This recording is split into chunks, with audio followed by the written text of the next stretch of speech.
তারেক রহমান আসবেন, তার পরিচয় কি? তার পরিচয় সে হচ্ছে জিয়াউর রহমানের ছেলে, তার পরিচয় হচ্ছে সে হচ্ছে দেশনেত্রী বেগম খালেদা জিয়ার ছেলে। এর বাইরে তার সে কিছু না। এর বাইরে কি সে কিছু না।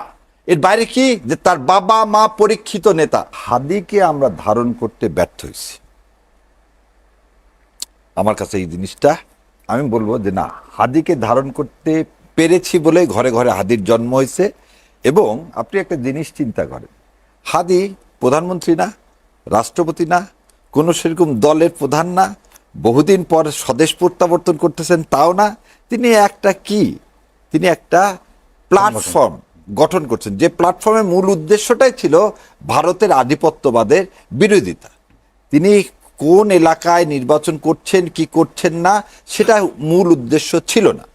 তার ইনকলাব যে মঞ্চ, এবং এই যে ইনকলাব শব্দের অর্থ কি, যে আমরা এখনো স্বাধীন হইনি, আমাদের ভারতীয় আধিপত্যবাদ থেকে স্বাধীন হতে হবে, এটাই তো তার মতবাদ ছিল। তো ওই জন্যে বলা হয় হাদি মরিয়ায় প্রমাণ করিল হাদি মরে নাই। এটা বলতে বিলাসী বলে একটা শরৎচন্দ্রের একটা গল্প ছিল। সেই ছোট গল্পে বলা হয়েছিল যে কাদম্বিনী মরিয়ায় প্রমাণ করিল যে সে মরে নাই। হাদির অবস্থাটা কেন বললাম, ওই জানাজায় যখন আমি যে দাঁড়ালাম, তখন মানুষের মধ্যে আমি যে আবেগ দেখছি, তখন যদি একটা ডাক দেওয়া হতো, আমি জানি না আপনি ইউনূস সাহেবের যখন বক্তৃতা দিচ্ছে, ইউনূস সাহেব যখন বিচারের ব্যাপারে কিছু বললেন না, তখন যে মানুষের আক্রোশ, এবং তারপরে ইনকলাব মঞ্চের যে মুখ্য সচিব তখন যে ভাষণটা দিলেন, ওখানে যদি খালি একটা ডাক দিত, তাহলে এই বাংলাদেশ তছনছ হয়ে যেত ওই মুহূর্তে। তার মানে হাজার হাজার লোক জীবন দিতে কেউ কুণ্ঠাবোধ করতো না। ওই জন্য আমি ওই দিন বলছি, দিল্লি এসে দেখে যাও, হাদি মরে নাই, লক্ষ লক্ষ হাদির তুমি জন্ম দিয়ে গেছো। সো এই যে ঘৃণার জন্ম দেওয়া হলো, একটা ভুল। কি একটা ভুল? শেখ হাসিনাকে একটা মনস্টারে পরিণত করছে ইন্ডিয়া। সে একটা ভুলের জন্য আজকে ইন্ডিয়া, পুরা আমাদের দেশ আজ ইন্ডিয়া বিরোধী হয়ে গেছে। দ্বিতীয় যে কথাটা আমি বলতে চাই সেটা হচ্ছে ব্যর্থতা কারের আগে। ওই যে আমার বোন আর একটা জিনিস বললো, প্রথম আলোদের শোনেন, শেখ মুজিব বলে গেছে তো চার্টার দল রেখে গেছে, চার্টার দল রেখে গেছে বলছে, যে চার্টার দলের উৎকৃষ্ট উদাহরণ হচ্ছে ডেইলি স্টার আর প্রথম আলো। এদের কাজই হচ্ছে চাটা। সো এর চেয়ে আর বেশি আর কিছু বলবো না। এবার দ্বিতীয় কথা আসি, ব্যর্থতা কার। ভাই বললেন হাদি ছোট বড়। শোনেন, ইংলিশে একটা কথা ছিল অলিভারের, size is does not matter but chopping a wood. ও একটা খুব ছোট মানুষ ছিল, ও কাটতে পারবে কিনা, এটা হচ্ছে বোধহয় ইন্টারমিডিয়েট আমরা পড়ছিলাম। সো আদর্শ ধারণ করতে আপনারা 53 বছর রাজনৈতিক দলগুলো আদর্শ ধারণ করতে ব্যর্থ হয়েছেন। জামাতে ইসলাম, বিএনপি সহ সমস্ত রাজনৈতিক দল এই মনস্টারকে 15 বছরে নামাতে ব্যর্থ হয়েছেন। একটা বালির ট্রাক পর্যন্ত সরাতে পারিনি আমরা। সেখানে হাদির মতো, এই আমার বোনের মতো, এরাই আবাবিল পাখির মতো এসে এই জাতিকে মুক্ত করছে। তাহলে এরাই হচ্ছে সেই এই জাতির ধারক বাহক, এরাই হচ্ছে এর জন্য প্রশংসা দেয়। সেখানে কাউকে ছোট বড় কিছু করার নেই।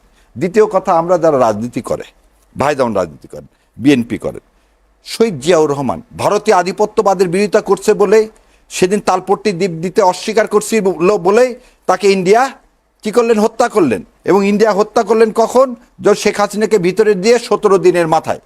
সো সবসময় একটা জিনিস মনে রাখতে হবে, আদর্শ, আমরা রাজনৈতিক দলগুলো আদর্শের উপর ভিত্তি করে।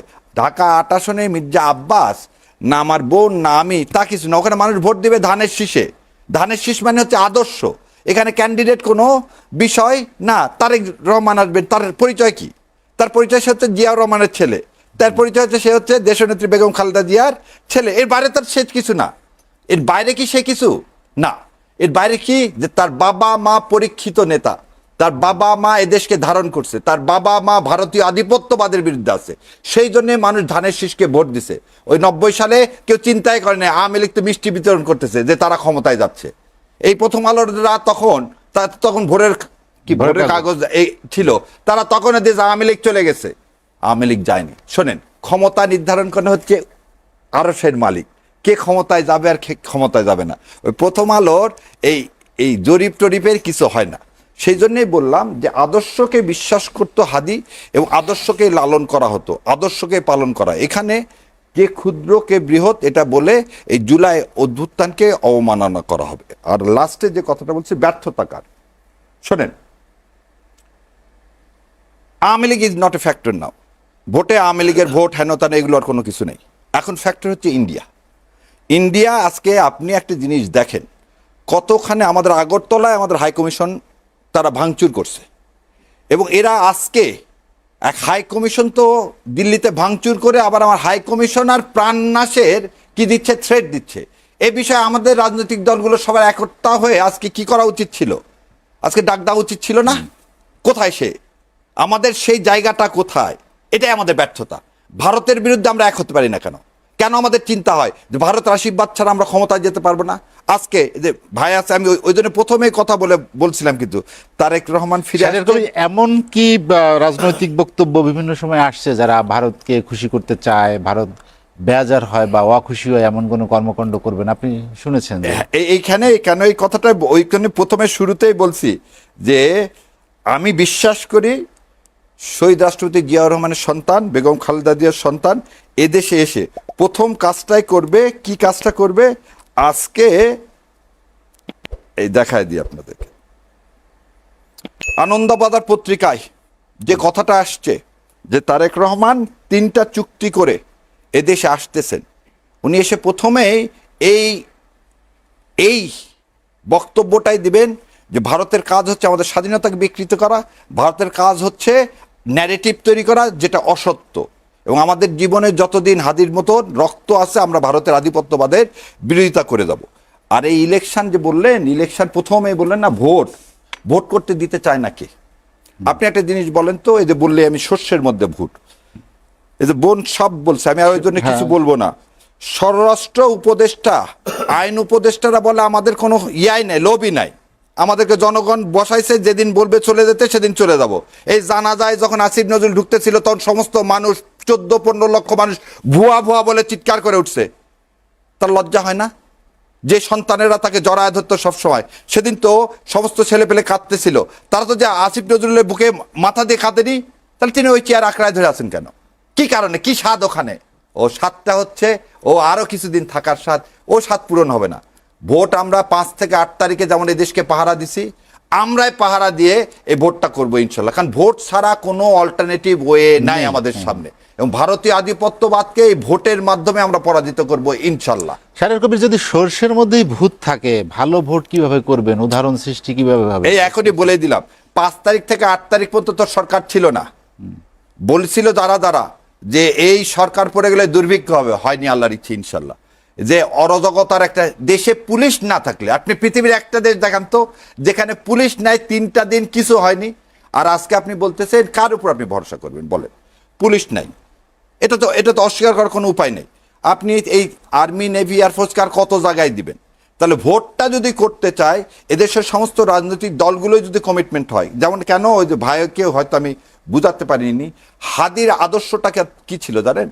এদেশের ভোটের অরাজকতা হয় 2টা জিনিস দিয়ে, টাকা আর মাসল। হাদির এই 2টার কোনোটাই ছিল না। মানুষ টাকা পকেটে গুজিয়ে দিচ্ছে, সে সন্ধ্যাবেলা সে হিসাব দিয়ে দিচ্ছে।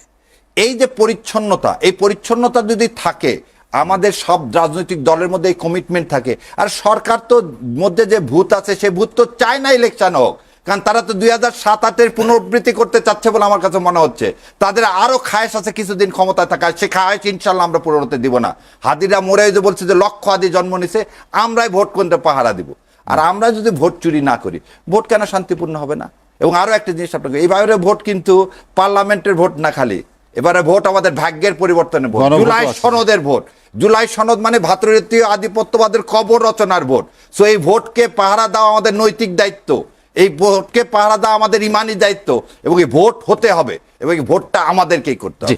ভোটের জন্য দেখেন, যেদিন তফসিল ঘোষণা করা হলো সেই দিন রাতের বেলা রাষ্ট্রপতি হোয়াটসঅ্যাপে রয়টার্সে কিভাবে সাক্ষাৎকার দেয়।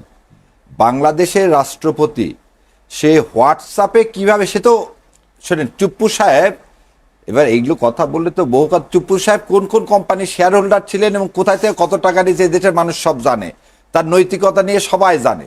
তাকে ওখানে রাখা হয়েছে যে টিউটোরিয়াল হেড। সে একটা কাজ উনি পদত্যাগ করতে চান, উনি থাকতে চান না, উনি এখন বরং ভালো আছেন, নাহলে 14 শিখের মধ্যে থাকতে হইতো। রাষ্ট্রপতি চুপ্পু সাহেব এখানে না থাকলে 14 শিখের মধ্যে, এবং ওটা ভালো লাগতেছে না, 14 শিখেই তিনি থাকতে চান। তো উনি হোয়াটসঅ্যাপে কিভাবে আমার দেশকে এই কাজটা করলেন এবং সেটা কোন দিন করলেন উনি তফসিল ঘোষণার দিন।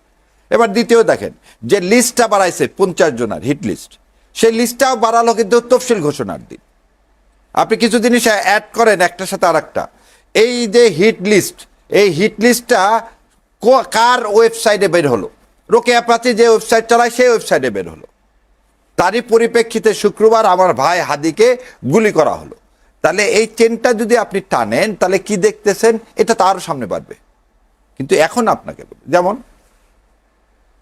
আজকে সরকার আমাকে গানম্যান দিচ্ছে, সরকার আমাকে আমি না বলার পরও আজকে নিজে থেকে তারা সকাল থেকে বারবার ফোন করে আজকে আমাকে গানম্যান দিচ্ছে। সো সরকারের মধ্যে কিছু লোক আছে, আপনাকে একটা জিনিস চিন্তা করতে, ডক্টর ইউনূস না থাকলে আজকে আমরা এই যে জায়গায় যতটুকু আসি এটাও থাকতে পারতাম না ভাই। ডক্টর ইউনূস আছে বলে আমরা ওইভাবে চোখে চোখ রেখে ইন্ডিয়ার সাথে কথা বলে যে সাম্যর মতো কথা বলো, কারণ আমাদের সাথে তো ইন্ডিয়ার জনগণের সাথে তো আমাদের কোনো বিরোধ নাই। একটা দেখেন সাউথ ব্লক, সেটা হচ্ছে দিল্লি, এই দিল্লির সাউথ ব্লকে হচ্ছে কংগ্রেস থাকুক আর বিজেপি থাকুক, তারা সবসময় বাংলাদেশকে করদ্রাষ্ট্র বাড়াতে চায়। কিন্তু ভারতের যে সাধারণ মানুষ, কেন আমাদের জুলাইয়ের জন্য কি কলকাতার নায়ক নায়িকারা সবাই মিছিল করেননি? করছেন তো। সো আপনি কেন দুইটা দেশের জনগণকে মুখামুখি করে দিবেন? মুখামুখি করে এটা হচ্ছে অপসংস্কৃতি, দুইটা দেশের জনগণের না। দ্বিতীয় যে কথাটা বললেন ইনসাফ ভিত্তিক সমাজ ব্যবস্থা যদি চাই, এক লাইনে শেষ করে দিচ্ছি, ইনসাফ ভিত্তিক সমাজ ব্যবস্থা যদি আমরা চাই তাহলে আমাদের যে ভোটের কথা বলছেন, আপনি যে আমাকে প্রশ্নটা করলেন, দেখেন যে নির্ভয় পরিবেশ তৈরি হবে কিভাবে। হ্যাঁ, আপনি যদি ম্যাজিস্ট্রেসি পাওয়ার দিলেন, আপনি এখন আর্মিকে যদি এই পাওয়ার না দেন, সে ইয়ার মধ্যে ঢুকতে পারবে কি, বুথে ঢুকতে পারবে? তাহলে একটা বুথে রিগিং হলে আর্মি কি ওই গানের মতো বলবে চেয়ে চেয়ে দেখলাম তুমি চলে গেলে? এটা তো হতে পারে না। সেই জন্য বলছে আমাদেরকে ক্ষমতা দিলে ফুল ক্ষমতা দাও, আমরা যাতে, কারণ আমাদের সেনাবাহিনী আমাদের গর্ব, এই সেনাবাহিনীকে ছাড়া আর আপনার কোনো কারো উপর নির্ভর করার আস্থার ওই একটা জায়গায় বাকি আছে। সো ওই ইনস্টিটিউশনকে আপনারা দয়া করে ধ্বংস করেন না, ওই ইনস্টিটিউশনকে ক্ষমতা দেন, সাথে তো আমরা